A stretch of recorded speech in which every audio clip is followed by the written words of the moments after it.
So good morning to this very first inaugural ESET North America live webinar being broadcast over YouTube Live. It's great to be here, and as I just said, it is our first one, so if I make any silly mistakes or we have a few issues during this webinar, please forgive me. I'm sure I will get to grips with the software as we go along. So today I want to talk to you about romance scams. We're heading into February the 14th, which of course is Valentine's Day, and lots of people may be actually looking to make that connection with somebody or feeling that romantic gesture. So let's have a look at what a romance scam is and why this is a problem. So if we look at some of the data behind this, the FTC actually turn around and say that these scams are costing, in 2019, they cost Americans, so US citizens, $201 million. And that's a big chunk of change, as you can see. Now, the interesting part about that number is, if we look back at 2015, when these crimes started being recorded, this number was actually just $33 million. So you can see cyber criminals and scammers are actually increasing their revenue here, and this is becoming a bigger problem. And it leads me to want to make sure you understand that cybercrime, unfortunately, is a business to some of these people. And in fact, cybercrime revenue is about $1.5 trillion globally. So you can see that cyber criminals, this is a small amount of the revenue, but think about that coming from one country. And this is a crime against individuals, which can be devastating. In fact, I saw a number just the other day that said the average romance scam on an individual, on a senior, so somebody of the more mature years, actually is around $7,000. So it can be quite devastating if somebody's losing that sort of amount of money. Now, obviously the pandemic has created a boom in internet dating as well. And according to some stats from the Australian government, their ScamWatch radar, about 77.2% of victims that are subject to romance scams in Australia are from internet applications, so dating sites and such like, social media and mobile applications. Now, online dating has boomed, as I just said. 82% of singles, according to an article in the Wall Street Journal, say they are now dating online because, of course, they can't get out and meet each other. A Match, one of the dating sites, stated that they've seen a 30% increase in messages between March and November. So this is a big issue. So I'm going to talk to you a little bit about romance scams this morning, and then I'm going to talk to you about some of the ways that I think you can help protect yourself. So give you some demonstrations as well of things that you can actually do to help protect your identity, but also from being a victim of one of these frauds. So what is a romance scam? Well, you create a dating profile or you're on social media, and unfortunately, these cyber criminals, these bad guys, create fake profiles. They create lots of these fake profiles as well. And they look and feel real because, of course, how do you tell when somebody's real or when somebody's not on the internet? So it's a big issue. They create the fake profile and they target their victims. So they've already done their homework on their victims. They may have actually researched your likes, your dislikes, and they might already know that how to build and how to talk to you, and they build that trust.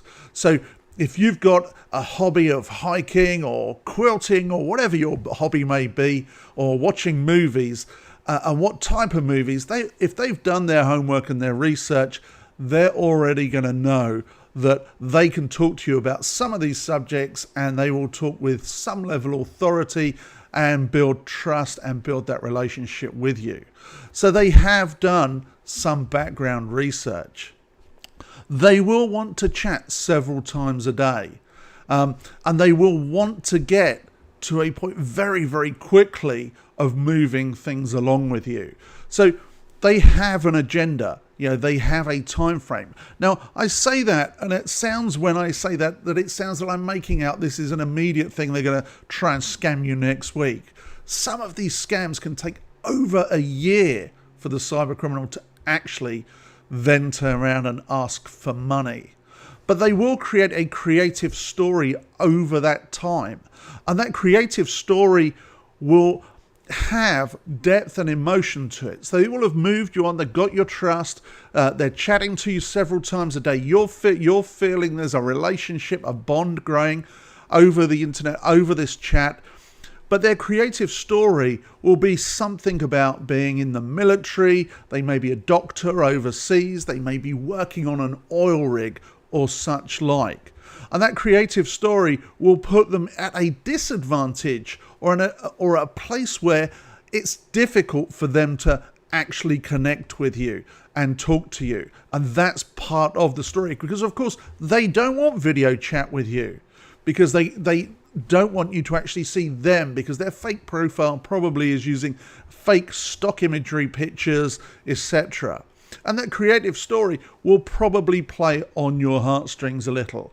A doctor overseas working in a third world country, only doing good things. You're going to be impressed, and you're going to think about helping this person if they need it. And that's where they get you. That creative story will then go into, well, I need a plane ticket, or I'm thinking of coming across to see you in the US. I need a visa. There's all sorts of documents I need, and they're going to come up with a creative story, or they've got debts they need to pay off, or they've got customs fees because they want to send you something, or they want a plane ticket. Or the other one, of course, is medical costs, that they've got some ongoing issue for medical costs and they're asking you to help fund that. So these stories will seem real, they will seem emotive, and they will play on our goodwill. And it's important that we realize that they're going to ask you to wire money or gift cards or reload a temporary Visa card in some way. Now, to do this, they will profess their love or their emotion, their connection to you very, very quickly. So they will try and progress you as fast as you can. And they will try and take this conversation off of the dating site or off of the social media site. And the reason they do that is because, of course, dating sites and social media sites already have algorithms in place that try and spot some of these scammers. Maybe somebody with multiple profiles coming from the same machine. They're looking for that. They're looking to see whether they can remove them from their platform. So they're doing their best to get rid of these people too. So all of these things should leave an alert in your mind if that's the type of thing that somebody's actually saying to you. So don't let them rush things. So keep the if somebody is pushing you down this path, keep the communication going. Keep the communication on the platform.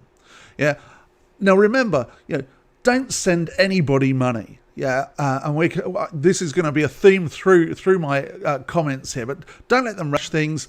Pause for 5 seconds before you send things to people. Think about, if I'm sending this person something, could they use it against me? Could I be extorted in some way by what I'm sending to them? Could they be reusing it for other purposes?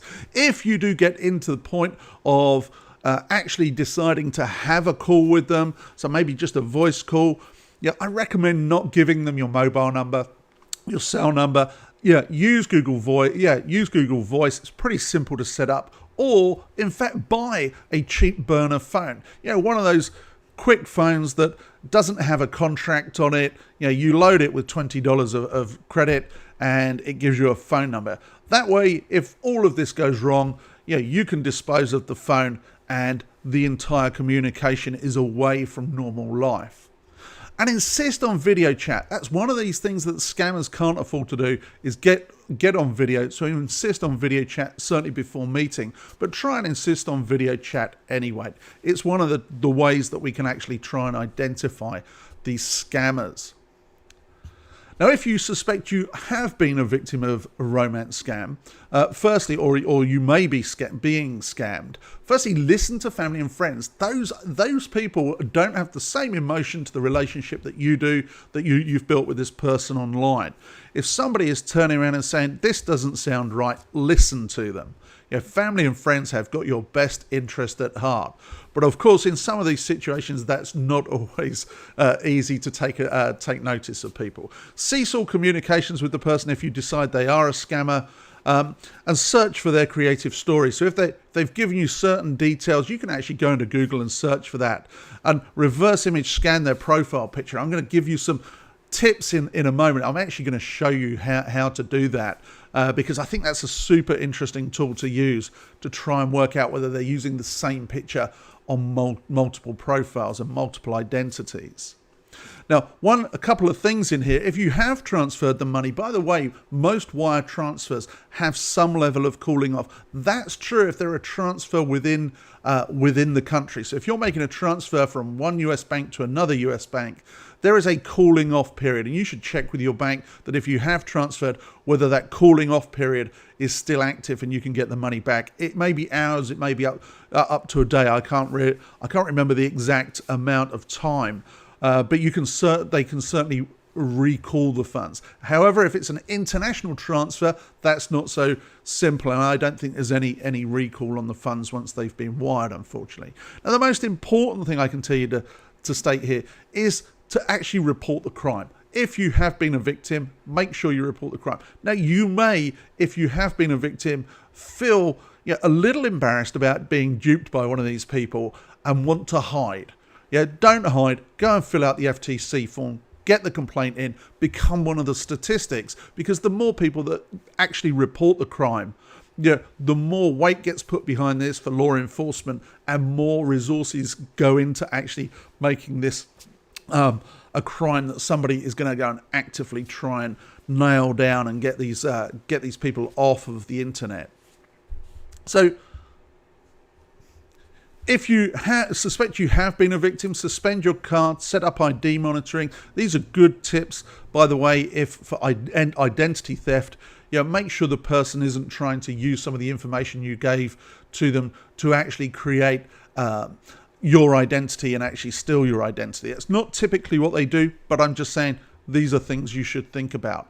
And if you've told them things that your pets' names or your children's names, and you're using some of these words in passwords on other sites, etc., which you shouldn't be, by the way, but make sure you go and change passwords and lock yourself down a little bit more.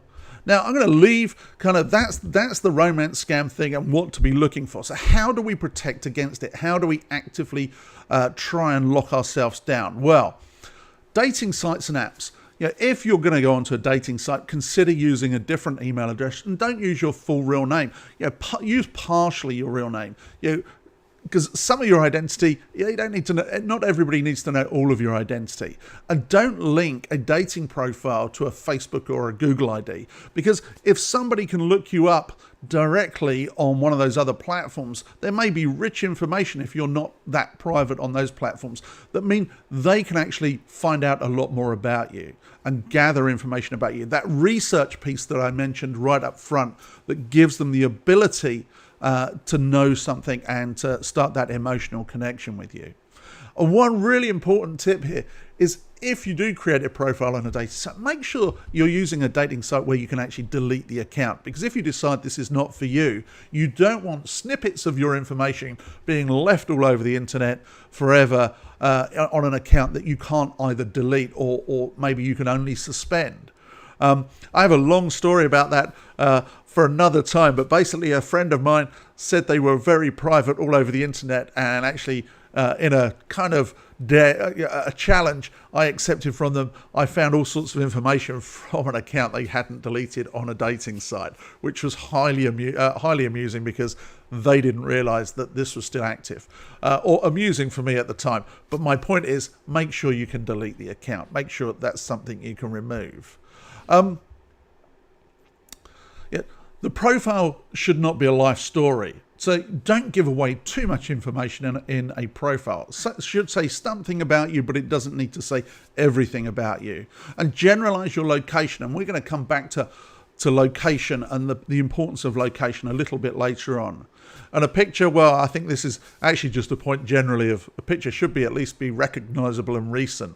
You hear some very interesting stories about people that don't share the right type of images or old images. And oversharing could be pieces of to a puzzle. So think about what you're sharing in that profile and what you're sharing in the likes and dislikes and such like, because those pieces of the puzzle are what allow you to become the target. So be cautious on what you're sharing out there. So audit what's online about you as well. So before you go into any of this, make sure that what's online about you actually is not overselling or over giving away too much information. So I'm going to get into what that looks like in a minute. So we're going to look at searching and images and creating alerts in just a second. So this is me. As you can see, this is me from the pictures on the screen. So audit what you're already sharing. So as you can see, if I go into Google and I search for me, you can see here that I'm the Chief Security Evangelist at ESET. In fact, I should have introduced myself at the start of this, shouldn't I? But my name and title were on the screen. So this is me, and as you can see, if I type in my name, as you'd expect, you see me linked with ESET and my LinkedIn profile and all the places where you'd normally see. And you can see lots of pictures of me if you click on images. I should point out, one of those images is not me. So if I show you this one, that's actually a film producer of the same name, another British person who was living in LA, unfortunately passed away a couple of years ago. But we share a name, and both live on the West Coast. And as you can see, he pops up in my search as well. And how do we narrow that search down? So on that, I'm going to cut across, and I'm going to give you a quick tip on how to search. So as you can see here, how do you search in Google? So if I'm searching here for Jonathan Smith, and you can see that returns 5.8 million results. So how do I narrow that down? Well, I know Jonathan Smith is in San Francisco, and I can narrow that down to 900,000 search results. Now, Google is saying, have I spelt Jonathan correct? But yes, I have. That's the right Jonathan. So let me try and narrow that down a little more. And I put the Mission in a district in San Francisco, and suddenly actually my search results go up. How does that work? And that's because it's looking for all of those words individually. So if I put those words into parentheses like this, I can actually start then to narrow my results. So now look at this, down to 489 results. And as you can see, the search results include the Jonathan Smith, San Francisco, and the Mission in the results. So now it's looking for all of those three things in the same document or in the same article, in the same posting. And that's how we can actually start to narrow down our search and try and find a specific person. So hopefully that's useful to you. Now, the other thing we can do is, of course, searching is a one-time hit. We can set up alerts. So know what's new about being posted about us, i.e. me, or know what's being posted new about somebody else. So this is actually a super useful tool, which I don't think very many people actually know about or use, that Google has. So as you can see here, this is my Google account. And as you can see, I actually have alerts set up looking for me. I look for ESET, and I look for other members in my family. So I know what public information appears online about those members of the family. And if it's something I think they should be concerned about, then obviously I'm being alerted to that, not in that one-off hit. And the image on the right here, the Google alerts here, what that shows me is that that's actually something that appeared. So as you can see, I captured these slides back in September of last year, and you can see there was an article in Tech Republic that my name was in, and it pops up. Now you can set whether you get these daily, weekly, or in real time. And let's take a look at how you actually create a Google alert. So go to Google, type in alerts, nice and simple, click on the alerts, and it already suggest that actually I should be creating an alert on myself. Yeah, so I can click on my name there. As you can see, I'm doing that now, and it will show you the alert preview of what it's finding about me online at that moment. I can have it once a day, or I can narrow that down. I can narrow the region down. So if I want to get more specific about where, language and sources, but then I want to create an alert maybe on that person on a dating site that is befriending me, so that I see what else maybe is being posted about them in real time too. So in here, I would put in the same search terms that I used. So that narrowing search term. So I want to put that in those speech marks like I did before, and so that it narrows it down very, very specifically. And suddenly you can see the search below is building, and I can create an alert on somebody else as well. So now, once a day, I'm going to get in my inbox an email from Google that says there's new news or there's new articles about this person or this search term. So super useful to keep track of yourself and keep track of other people or things that you're interested in on Google. So that's one big tip in there. So let's talk about pictures, because pictures are an interesting subject as well. And when we talk about pictures and dating and romance, one of the important things here is to start with, don't share pictures of junk, or specifically your junk, and think about in the state of undress of flesh that you're sharing on other pictures too. So just a caution on, we shouldn't be sharing pictures like that online, certainly not on dating profiles. So moving swiftly on. Every picture tells a story. I know that I'm not going to burst into the Rod Stewart song here, but every picture unfortunately does tell a story. And actually this is a picture taken of me presenting at a hotel, and we'll come back to where that was in just a moment. But it was taken by a colleague when I give presentations, in-person presentations, so pre-pandemic obviously. I always ask a colleague to take a picture and send me the picture, just so I've got some record that I was somewhere doing a presentation, and it gives that memento for me to remember that I was there. Now, on the right hand side here, you'll see, hopefully you can see down the bottom here, if I take that picture, there's a series of metadata stored with the picture. So I asked the colleague to send me the picture. As you can see, it gives me the capture date. It was in March of 2019. The time it was captured, it tells me that actually it was on an Apple iPhone 7, that no flash was used. So all this data is actually stored with the image. Now, most importantly, this particular colleague hadn't set their location privacy on their phone, and the GPS coordinates of where the picture was taken is also stored in that metadata. So when I say every picture tells a story, it certainly can, because as you can see, I can then use a mapping system. In fact, it's the same piece of photography software I'm using here, and I can immediately see where I was. And in fact, I was actually in Canada. This is the Hyatt Regency Hotel in Toronto. So I immediately know this is where I was on this time. So now think about the pictures that you share. Think about pictures that you're taking.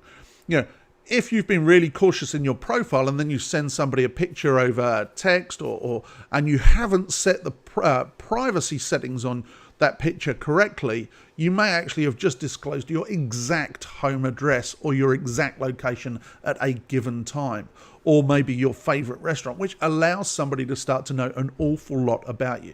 So think about limiting some of this data that's being stored with pictures, because as you can see, it can be very, very specific. And in fact, when it puts this mark here on the hotel, the meeting room actually really was on that side of the hotel.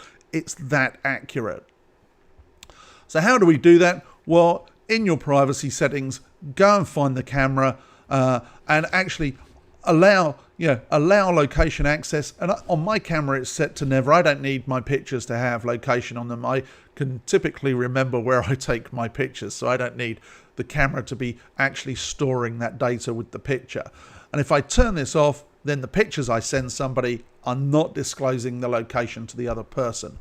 And I can always generalize the location and say, oh yeah, I was near San Francisco, or I was near Santa Cruz, or wherever it was at the time. But I don't need to become that specific or share my home address inadvertently. So set your privacy settings. Now, pictures, super interesting. Let's go back to my romance scammer. They've befriended you and they've got a profile picture, and this profile picture might be something they're using with lots and lots of different victims. So now we've got this stock image of a person that is apparently having this emotional relationship with you, and they may be on multiple dating sites with the same image but in different names. So how do we look up that image and see whether it's associated with other identities? Well, Google has this really super option in Google Images. Now, I don't know whether you've ever tried this, but you should try this. It's super interesting. You click on this camera here and it comes up with a search by image. So instead of putting in fluffy cats or fast motorbikes in here to look at pictures of your favorite things or whatever they might be, you can actually search by an image that you have or another image that you see online. So let me actually show you how that works. So let me just get that for you here. As you can see, if we go to Google and we type in Google Images,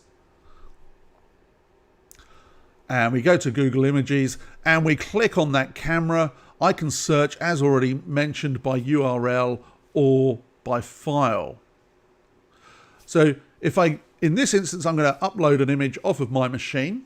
So I'm going to choose the file, and I've got a picture of me to make this simple, so not to embarrass anyone.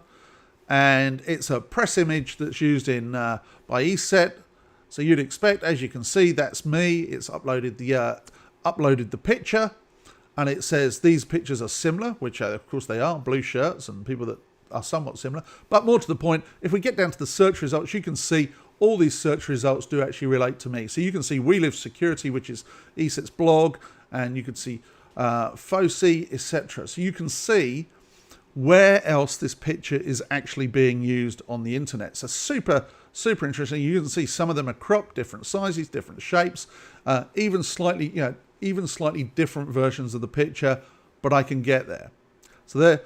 If we click on FOSI, now FOSI is the Family Online Safety Institute. I spoke at their conference at the end of last year, and here I am listed as a speaker. So there is that image. So Google has gone off, captured that image, and is returning and turning and saying, well, that image is on this website. So here you can see it. Now, how do I get that image? So how do I do a search by URL, or if this was on a dating site? So if you right-click the image, you can go down and copy the image, or save the image onto your machine, like so, and then you can go and do that search lookup. So if that was a profile picture of somebody else, you can do that search lookup. Or I can copy the image address, and now if I go back to that Google Images search box and click on the camera again, and I paste the image URL, you can see that actually I can search just with the link as well. So that you can do that to somebody that's got a public profile. And as you can see now, visually similar images, and it's actually become a lot more granular because that image may be of clearer, or it may have been cropped in a different way. So as you can see, great search results. So if the person had multiple identities, if that person was scamming you and having those multiple identities with the same image, you're going to catch them that way too. And with that, I remind you that cybersecurity is super important. Always use strong passwords and always use multi-factor authentication. Use different passwords for each service, letters and sentences. Don't click on links, etc. So I am a cybersecurity person, so these things are always important to say whenever I'm talking to any group of people. But hopefully some of these tips are going to have helped you stay safe when you're online dating, going to help you avoid romance scammers. Now you're aware of what a romance scam is and how the person might actually progress their conversation with you and their communication with you. Make sure you're looking out for it. But also, hopefully, I've given you an idea of how to control your identity and some of the things that you can do to search out the people that are professing emotional connection to you online. Now, one thing I'd say here is whenever anything personal like this is out there, respect privacy, respect their privacy. They should be respecting yours. But more to the point, make sure your privacy settings in social media and in online presence are locked down to the point where you're happy. Understand what your data is being used for. And this is just a call out. One of the things, as we are heading in towards Valentine's Day, We Live Security is ESET's blog post. We have lots of information on there, news stories and research about all sorts of things, romance scammers and Tinder data breaches and relationship cheats, down to IoT devices, and some of those can be very personal. In fact, in our trends report of 2020, a couple of researchers looked at adult toys. That's certainly worth a look because I believe they're really popular amongst people with online dating and online relationships as well. So go and read that. It's a great resource for keeping up to date on the cyber state of things. And that's me. That's the end of my presentation today. That's the end of this YouTube live event. If you've got any questions, I'd love to take them. My email address, by the way, is, if you want to email me afterwards, is tony.anscombe@eset.com. You can feel free to email me if you've got questions you want to ask and don't want to ask them here in a public forum. And with that, I'm going to sign off. This is the end of our first ESET North America live YouTube webinar, and I look forward to doing another one, and hopefully it'll be a little smoother. I won't have quite so many blank screens or whatever, and I look forward to seeing you when we do the next one. And please tell your friends to come and join our webinars too, and thank you very much, and have a great